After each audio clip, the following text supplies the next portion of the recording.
Hello and welcome to Beyond the Scale, Weight Loss and Wellness. I'm your host, Coach Monica. I'm joined today by Coach Darcy, and we are here to guide you through the ins and outs of a lifestyle that's transformed not just our lives, but the lives of countless women navigating the waves of perimenopause and menopause. Whether you're here to shed weight, understand your body better, or simply find a community that gets it, you're in the right place. So sit back and enjoy the next few minutes as we tackle the hot issues of today. Welcome back to Beyond the Scale. We're so excited that you're joining us today. We hope you enjoyed our last segment, and we hope you downloaded it. If you did not, go back into your streaming app and kind of do a little bit of a review, because this is going to just tag along with what we talked about last week. But so glad you're here. Welcome, Coach Darcy. It's good to have you behind the mic today. I'm here and I'm loving it.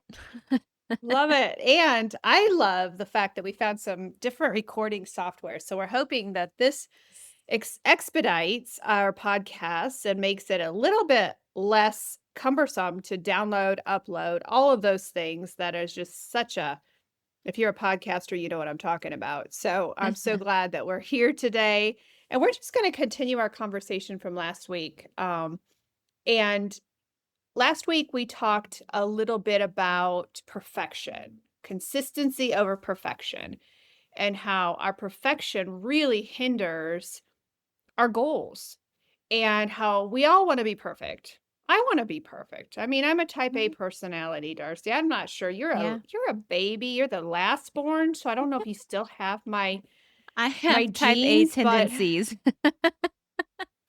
yeah, It just if you coach for depends. me, you're probably type A. I mean, it's just almost a mandate if you're a coach to be type A, and we Yeah. all strive for perfection. We all Yeah. want to do it. We all want a list of things to do, and if you tell me to do it, I'm going to do it right. But we talked about last week, just a recap of how in the long run in your weight loss journey, consistency over perfection is the way you win. And Mhm. we can't do this episode without kind of taglining this and into talking about our relationship with food, because we all have a history. We all have. I'm a closet eater.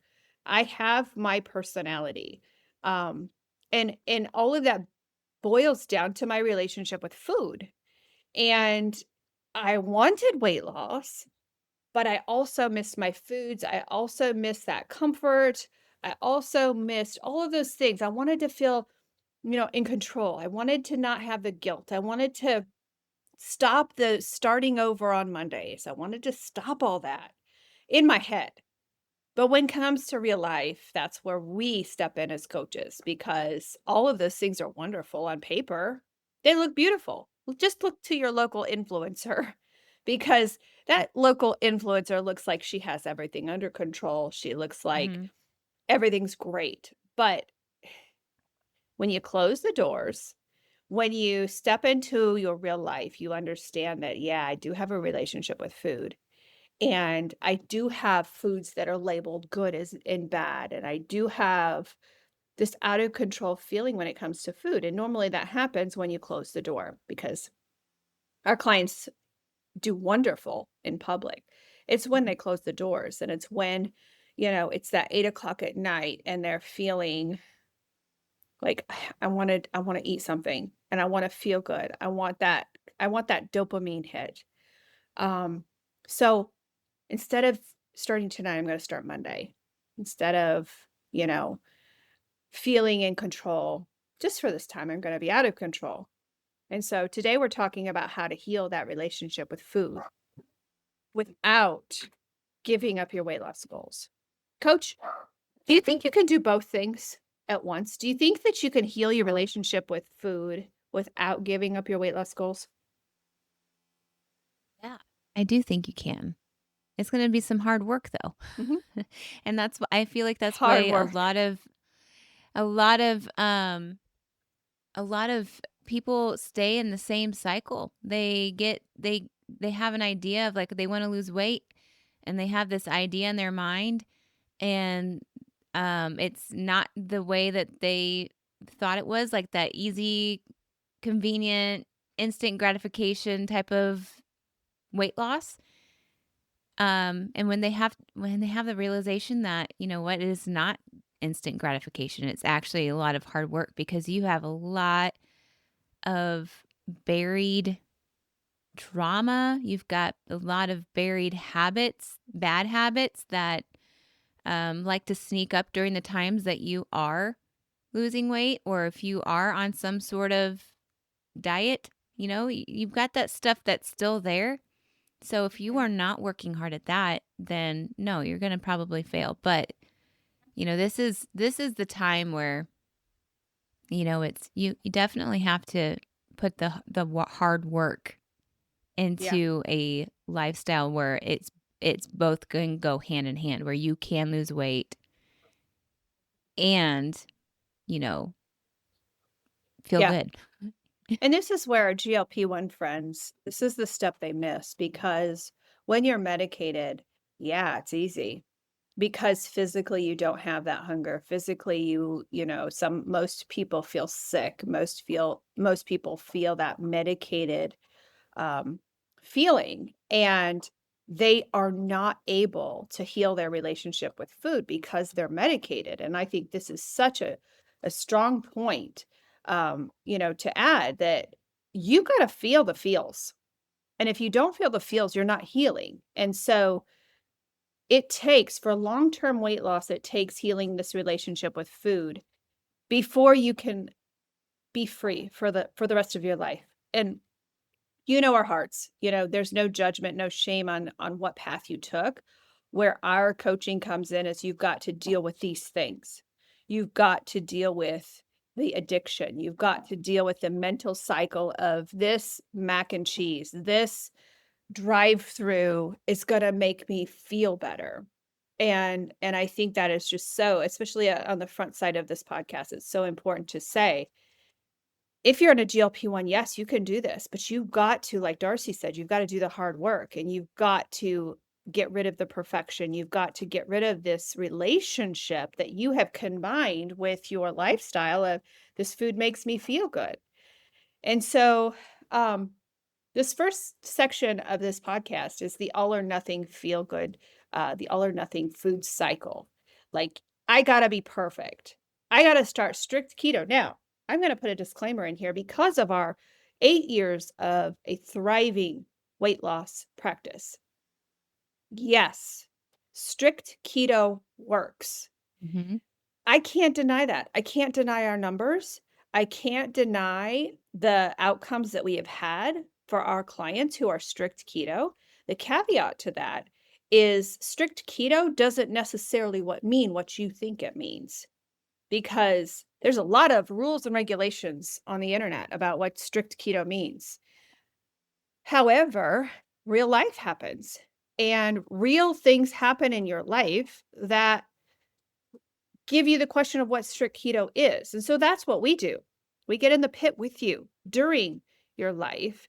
And yes, that's how I lost 130 pounds. I'm not ever going to deny that fact. Strict keto works. I lost 130 pounds. What I added to the program was my real life. And that's what coach and I get in the mud with. And that's what we work every single day to work with our clients about what does strict keto look like? Are you doing it right? You adding butter to those things? Are you just eating plain chicken and, broccoli? What does it look Mm. like for you? How do we open up the world of keto for you? Okay.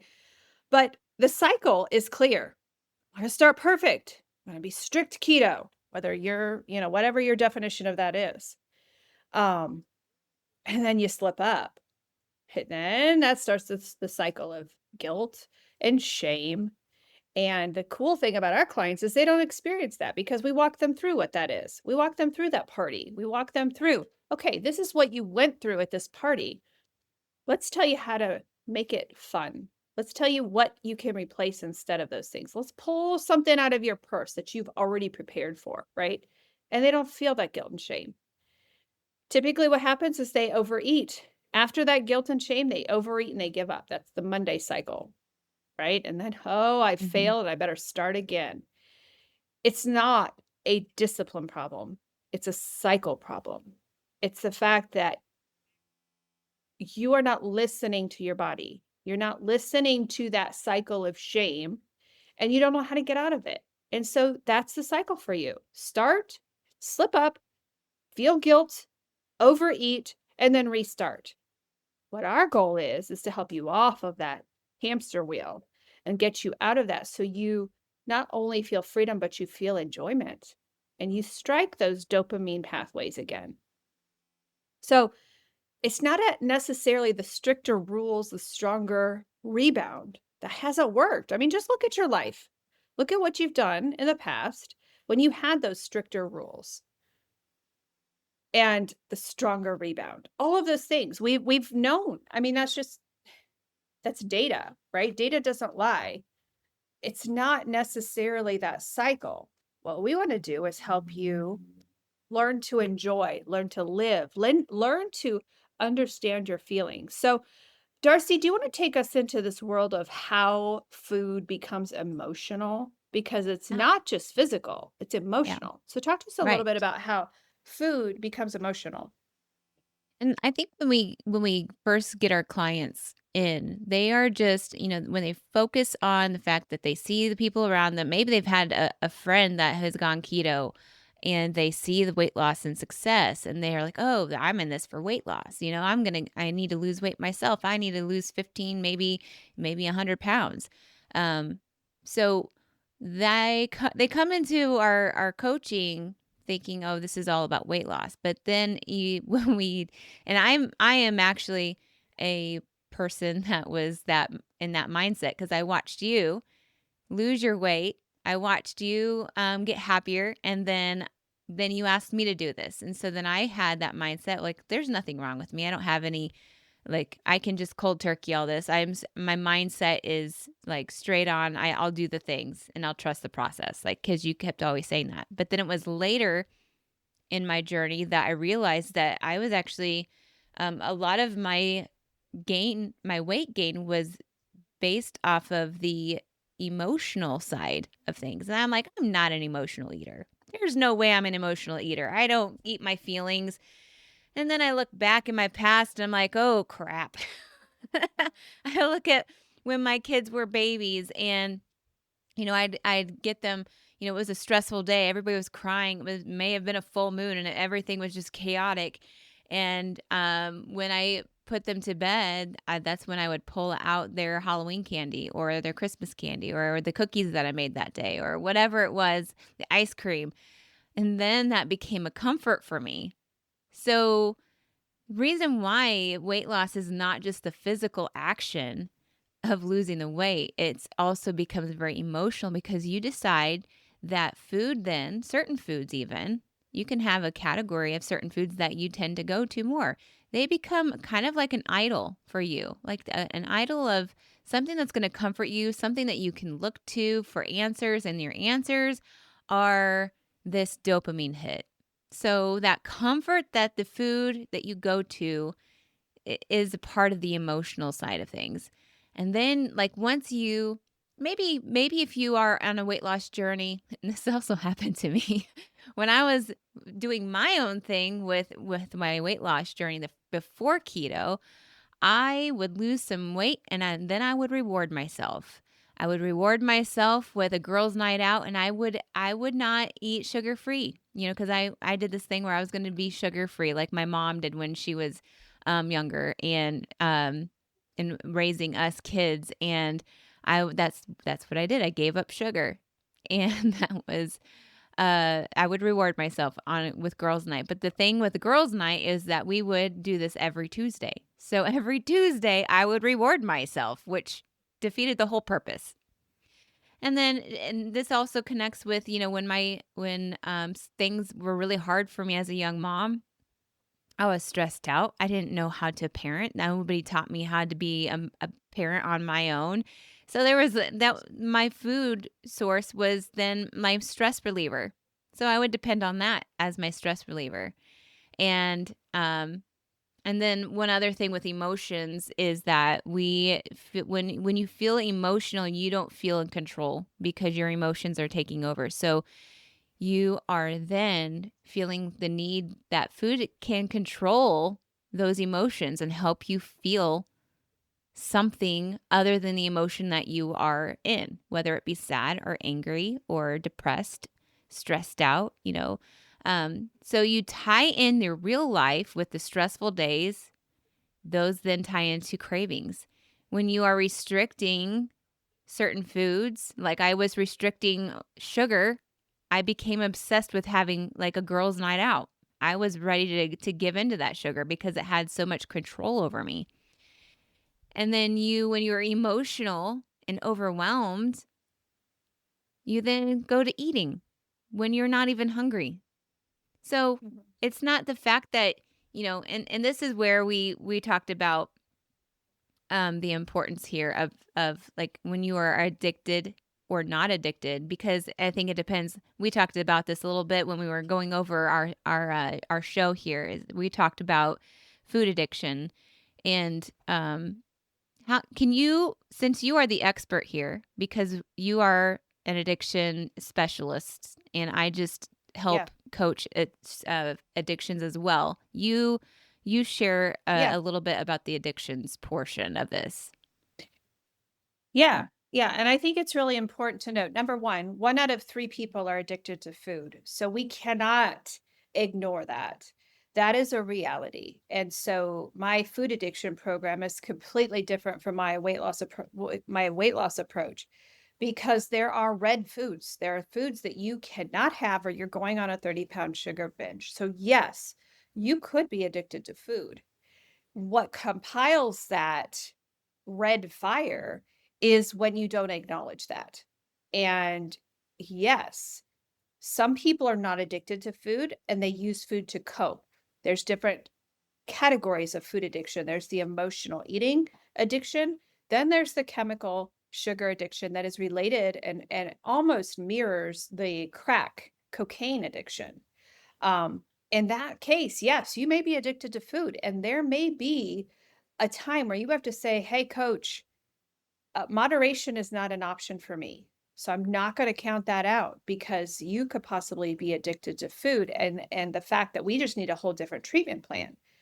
But the second part of our addiction plan is the emotional eating, where you use it to cope and you use it to make yourself feel better. And you use it in a completely different way than, say, a food addict that is chemically addicted to food would use it. So we cannot put you into a box. I would say you can't put you into a box until you really come to the point of, okay, is this a chemical addiction or is this an emotional addiction? Now, is the treatment different for that? No, it's not. Different treatment tactics I use in my coaching sessions, but it really is a matter of if you have struggles with food addiction, we've got to use a different treatment plan. It's like going to a bar as an alcoholic and saying, I'm just going to have one beer as an alcoholic. That does not work. And that does not work for a sugar addict, right? It's abstinence only. We are mostly talking to people today about those who use it to cope and to normalize this, which is an addiction, right? That feeling of no of a dopamine hit, that is an addiction, but we've got to normalize it and we've got to call it out. I love James Clear's book, and we're getting ready to hit that chapter in our book with our clients about the name and call it. If you can't name and call your addiction or your struggle, you're going to struggle for a long time. When you name and call it and say, okay, the kids have been just put down to bed. I have a really strong craving to go, typically to the closet, because you don't want your husband to see it, right? And you go and you inhale the Snickers bar with nobody knowing. You're using that to cope because you had a really bad day. And you know that you're going to at least get 21 minutes of complete euphoria, right? You're using that to cope. And so what we want to really highlight today in this, and if you're chemically addicted to sugar, to carbohydrates, you have a different treatment plan. And yes, just as an alcoholic, it's abstinence only because you know exactly what happens when that sugar, that carbohydrate hits your bloodstream. You know exactly what's going to happen. So, what we want to talk about today is how to use this if you're not chemically addicted to food, how to use it um, to counter that coping mechanism, to normalize you're normal, but without the shame. And so, a lot of times, people use restriction to combat this, right? They they have increased cravings, so they over restrict. They have a slower metabolism, so they over restrict. A lot of times that's very harmful when a client of ours comes on a GLP-1 because they automatically don't have that. They automatically have a slower metabolism. And so for them, in order to see any weight loss, they've got to lower their calories because they can't um, they can't do anything but lower their calories in order to lose weight. Hormonal imbalance, since you're feeling a little bit out of control when you are restricting, you got a hormonal imbalance that's screaming at you. And ladies, you know exactly what I'm talking about. And then the biggest one, when you over restrict without replacing it with something, and this is the cool puzzle to the keto piece. When you restrict from everything and punish yourself, the mental obsession with food will backfire. Now, the cool key that we have is we have foods to replace those things. You're not eating enough fat, you're not eating enough protein. And so that is automatically going to give you a mental obsession with food. So when a client comes to us, say a keto client comes to us, and they go for perfection, they go to extreme, they go to that party without being prepared for what's gonna be at that party, then they tend to undereat, then they tend to let the perfection get in the way of progress, and they quit. Fear of certain foods. Now, caveat to this is there are certain foods that I don't eat anymore. I will never eat anymore because I know that if I eat that food, it's going to trigger the dopamine pathways and I'm going to have a crazy obsession to eat. And I'm going to have this obsession with the food and then I'm going to become afraid of it.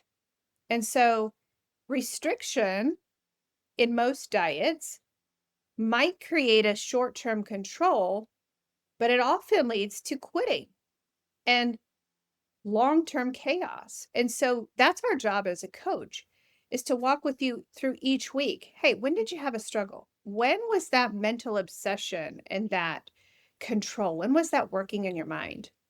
What were you doing? And what could we have put in place of that? A lot of times, I think of the movies, for example. When you walk into the movies and you smell that buttered popcorn and you smell just the environment, it triggers something in your brain.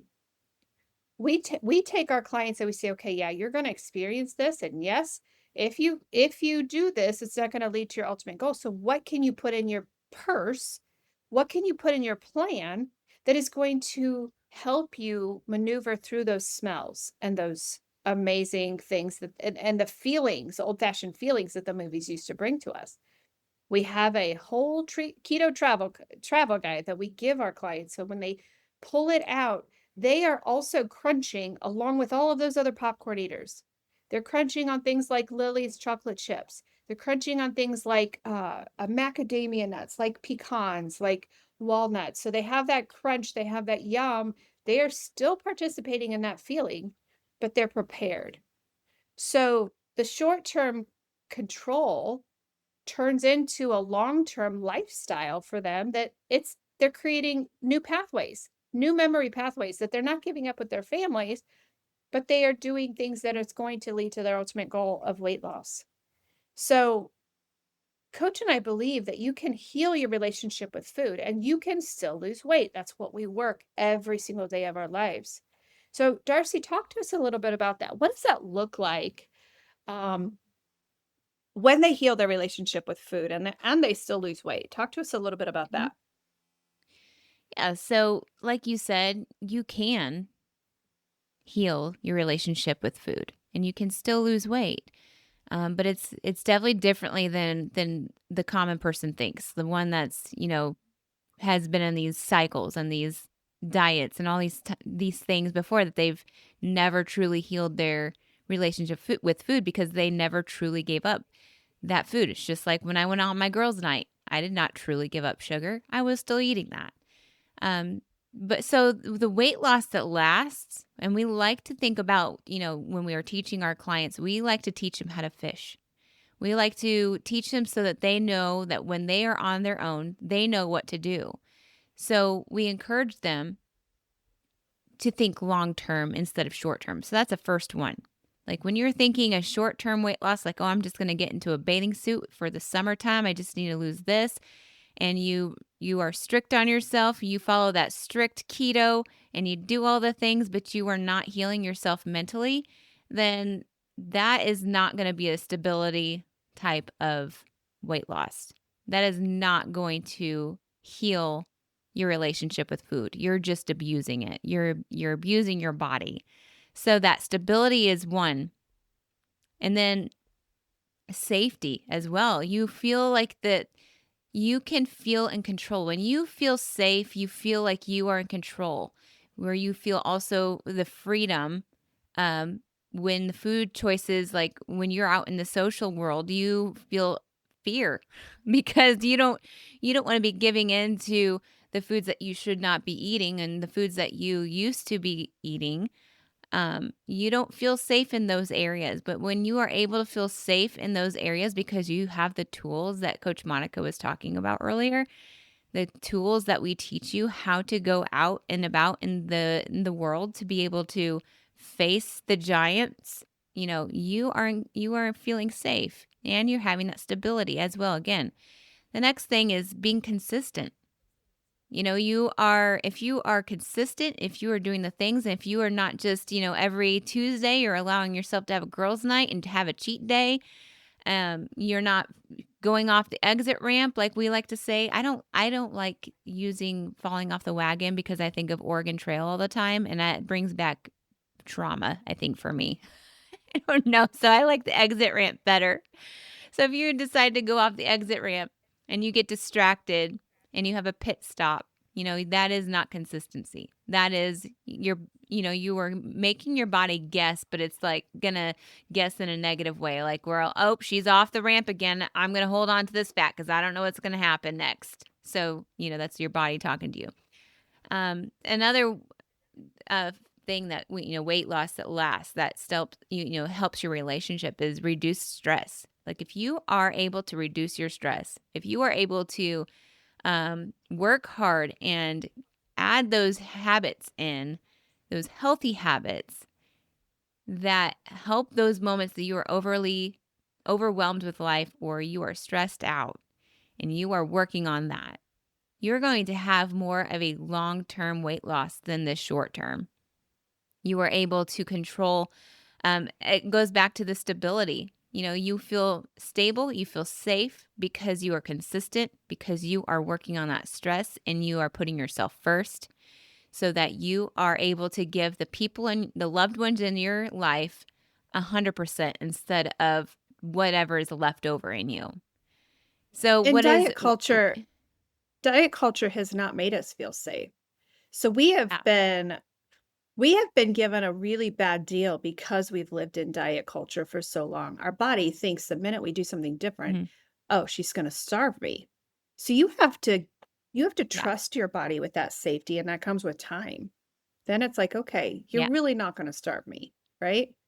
Thank you, Right. diet culture, for Right. that. So, Mm. right. And usually diet culture teaches you how to punish yourself when you fall off or go off that exit ramp instead of being like, oh, it's just an exit ramp. I'm just getting gas and I'm going to get back onto the highway. Instead of having that mindset, you are punishing yourself. So when you punish yourself, then you're feeling guilt. Then all those feelings come about. Then you're back into that loop again of not being kind to yourself. is it's also not these extremes. Like you are, strict one day and then binging the other day. You're doing this one day and then you're doing the opposite the other day, because you're type A, where if you're not feeling like you're being perfect, then you're going to go ahead and sabotage yourself. And it's also like healing your relationship with food is not fear-based eating either. When you are afraid of your food, and like what and that's a big thing. Like, as, for you and me, like someone with a food addiction, they can probably be afraid of food. I think that comes with the package of food addiction. But when you train yourself, when you teach yourself the tools of what you personally need to do, you become actually empowered. So instead of having a fear-based eating habit, you then become empowered because you have the tools and you know what works for you because you have done the hard work. Just like we're bringing it to the beginning. When you do the hard work, that brings empowerment. When you do the things and you learn a lot about yourself, you collect data about yourself because you're your own researcher of yourself. Only you know who you are because you are you. Point blank. Yeah. Monica's not me. She doesn't know me, but she can learn from the data that I collect and she can help me Mhm. through the things that I'm struggling with. So she can be Mhm. a guide of that, but she doesn't know really what's going on in my mind. So with all of that information, it's no longer fear based eating. It's now empowered eating, where you are not afraid. When you eat your food, you are not going to be gaining weight. You're not going to be going on vacation and you're not going to be gaining 5 pounds being on vacation. You could come back from vacation and actually have lost weight or maintained your weight, which is even better. So, food freedom doesn't slow the progress, it stabilizes it. And Yeah. so with all of that, like, what are some practical steps here for our listeners to start healing, coach? Yeah. Yeah. Well, first of all, let's talk about good food versus bad labels when we go into the store. And I'm not going to sugarcoat this at all. If you have been breathing and living, you know that there are good food, there are bad food labels. The chemicals that have been put in our food here in America are just absolutely astounding that we're legally allowed to do it. And so I would really fight the words, that there are good versus bad labels. Yeah, there are. Now, do we ask you to tackle those all at once? No, we don't. Food is food, right? The labels do matter. Yes. But do we ask you, okay, day 1 of our 3-month coaching program, we want you to give up everything. We want you to give up your Diet Coke. We want you to give up all of these things. And we know the food labels are pretty dangerous in America. Now, if I was coaching over in Italy, I think my response would be there's no good versus bad labels. But we're in America and we look at those labels and see these things that we can't even pronounce. We see these 92 different words for sugar that are chemicals, and yeah, but here's the thing. We do what's called transitional steps. So what we do is we put you on an elimination the first 2 weeks that you're in our program. We get your body into ketosis. We get your brain focusing on real energy versus fake energy, which is caused by sugar. And then because we do that, your brain changes. And it's like those labels come out of the package and slap you in the face because you feel good. You feel incredible. And that brings us to the second point of adding things, not necessarily restricting. Are you adding enough butter? Are you removing those ingredients that are causing those binging tendencies? Are you adding enough protein? Are you adding enough nutrient dense foods that is going to make you feel satisfied, going to take the inflammation away from your body, which automatically purges you into this new mindset of, I feel like Superwoman. I don't have brain fog for the first time in my life But if we remove those things all at once and we give you this good versus bad labels, you'd be overwhelmed. So what we do is we add things to you. And then as you're going through your journey, you're like, I felt well, in fact, when I lost my first 20 pounds, I didn't even know I had pain in my body because it had been so normal to me. I didn't even know it was there until I bounded down the steps and my feet didn't hurt for the first time in my life. Once we get you to that point, then you are in tune. Then you're like, our minds went during our coaching sessions are like, oh my gosh, coach, I get it. And then when they do have that first bite of sugar the first time, they're like, they come back to us the next session because we've built the no shame environment in our coaching relationship. They're like, holy cow, I did this. I woke up the next morning and I couldn't move my neck. It's natural. It's not the coach saying, don't eat this or don't eat that. It's you telling us that that didn't serve me well. So when we focus on adding and putting you in the right physiological form, you're telling us, please don't ever make me cheat again. Don't ever make us do that again. Um, when you also I never throw somebody into the fasting world on the front side. Never. Number 1, because I struggle with, binge eating, and maybe I shadow that over my clients because I restricted so much and I dieted so much that I was like, the minute I try that, I have this binging trigger that comes in. We want you to eat consistently, the right things. And so I never put our clients into an extreme fasting or skipping meals or rebound, I don't do that because it prevents them rebounding. It prevents them binging. And so what we want our clients to do is ease into it. Eat consistently. Throw a breakfast in there. Have you been skipping it because of diet culture? Throw a breakfast in there. Yeah, stay in your macros, but throw a breakfast in there. Do we use fasting as a tool? Absolutely, we do, because the autophagy and the scientific backing of fasting is a good thing. But I would never throw it on to our new client ever because of those um, relationships with the food that they have built over all of these years. And then we also, it's the name and call it. It's the name and call it. Thank you, James Clear, for this. Physically and verbally ask yourself when you're going in to that 8 o'clock binge that you normally do, you ask yourself, what do I actually need right now? What is actually going to come about when I do this? Do I actually need food? Can I go to the cupboard right now and get a can of green beans and eat it? Then I'm probably hungry.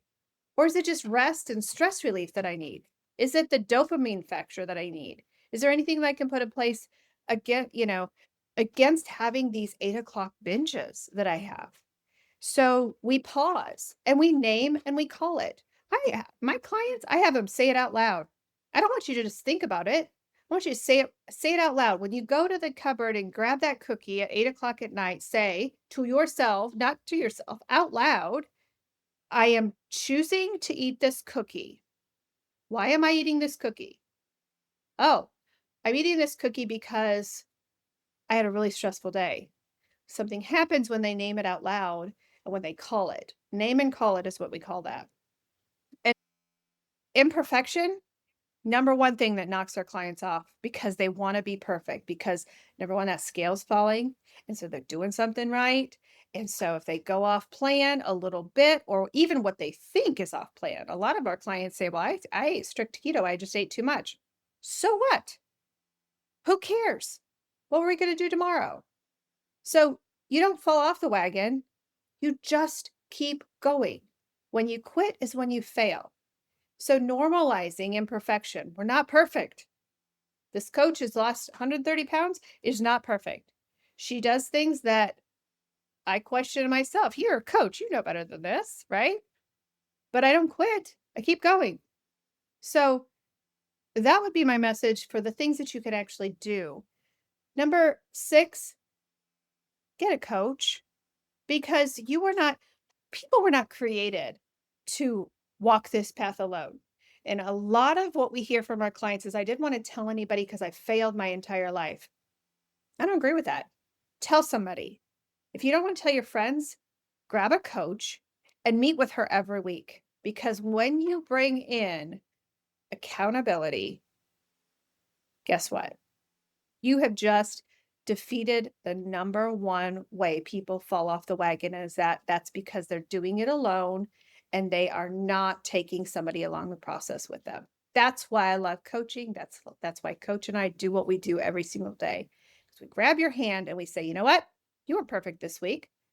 Didn't get you to your goals, but we got next week and this is what we're going to do next week." And guess what?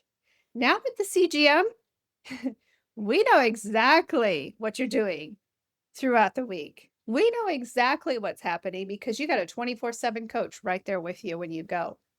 So, those are my ideas, coach. Do you have any more? Mhm. Yeah, I would just, add, some like you were just talking about, like the feelings that these people go through, when they're trying to lose weight on their own. And I would just encourage, all of our listeners out there, like, you are not broken. Just because you've done several different types of diets out there or tried different supplements or joined an MLM company like Coach Monica and I did when we first started, you're not broken. And I feel like we've said that, several times each time that we have a podcast. We are encouraging you. You're not broken. You can be healed. You can fix yourself. And like I said at the beginning of the segment, it takes hard work. And so once you are able to practice that hard work and do the things that are going to bring you success, then you're going to see so much improvement. It's not the fact that you don't lack discipline.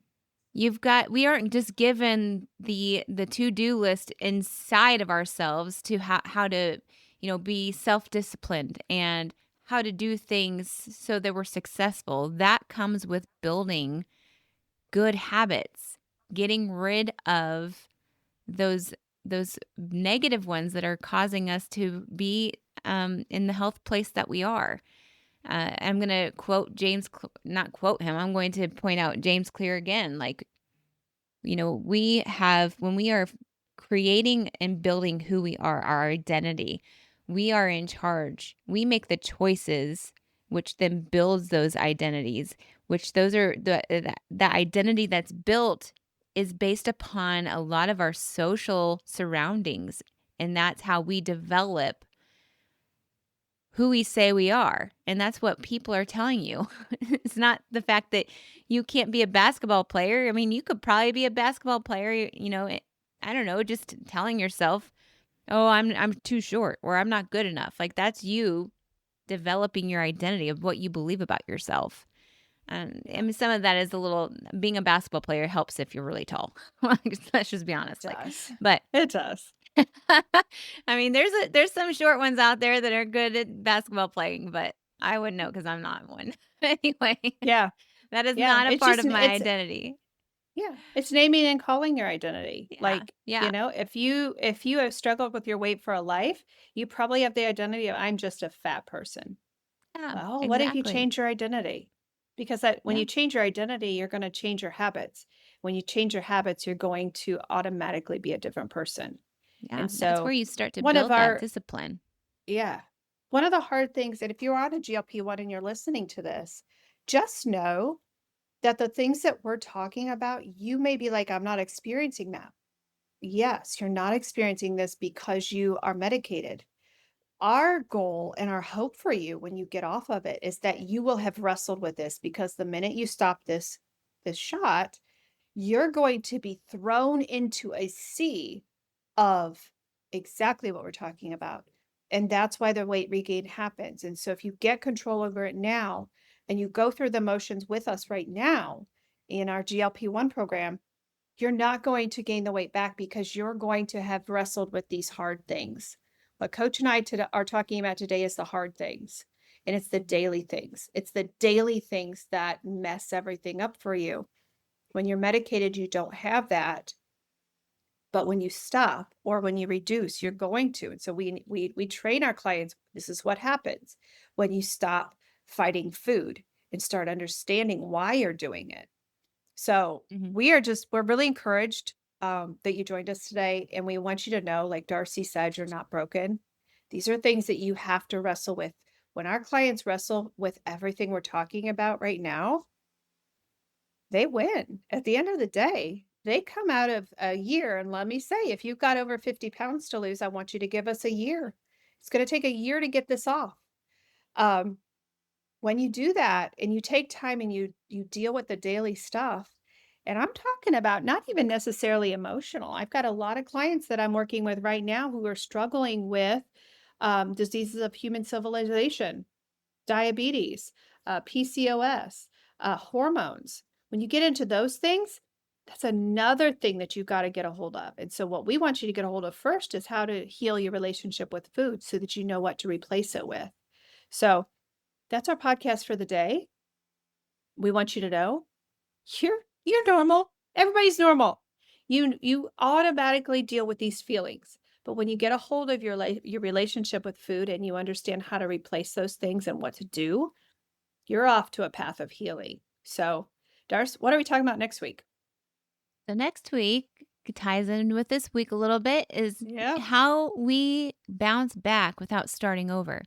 How we get Uh, back into off of the exit ramp and then back on the road in the highway again. So that's what we're talking yep. about. That will be our episode 8.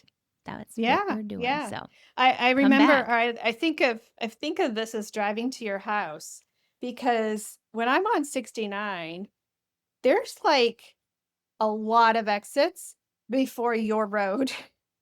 And every time I hit the wrong exit, which I do every single time, my GPS just says rerouting, rerouting, and I get to your house, no matter what. And Yeah. what would be a real shame for me and a shame for you and I when I come to your house and I get a cup of coffee with your dragon mug and I have all these things that I need to do when I get to your house. What typically happens in the diet world is when I hit the exit, I just turn around and go home because I obviously took the wrong way to your house. I might as well just go back home. Well, no, Yeah. what we do is we reroute, and I always get back to your house. I always hit my goal because I know my cup of coffee is waiting for me when I get there. And but in the diet world, what that trip would say is, "Oh, you missed the exit. Go back home." Nope, we're not doing that. We're not doing that because Darcy's coffee is really awesome. And we always have a lot of things to do when we get there. So I'm Hmm. going to reroute. I'm going to start over. Not start over because I'm not in my house, but I'm going to get to your house just with simply rerouting. So next week, make sure you join us as we talk about in our episode 8 of this series. What do you do when you fall off track? So if you need help, if something in this has struck you, and you need help, our website is kmhealthcoaching.org. Grab one of the coaches, get a health assessment call, pour your heart out to her, get on her schedule, and then our recommendation is our 3-month program. When we have you 3 months, we get to go through the mud with you and we get to really do some hard work. So go to our website and schedule with one of our coaches, myself or Coach Darcy, and get on our 3-month program. We're going to help you so you don't have this loop of failure. We loved having you here today. We're so excited to be here back here again next week. So everybody take care and we'll see you next week.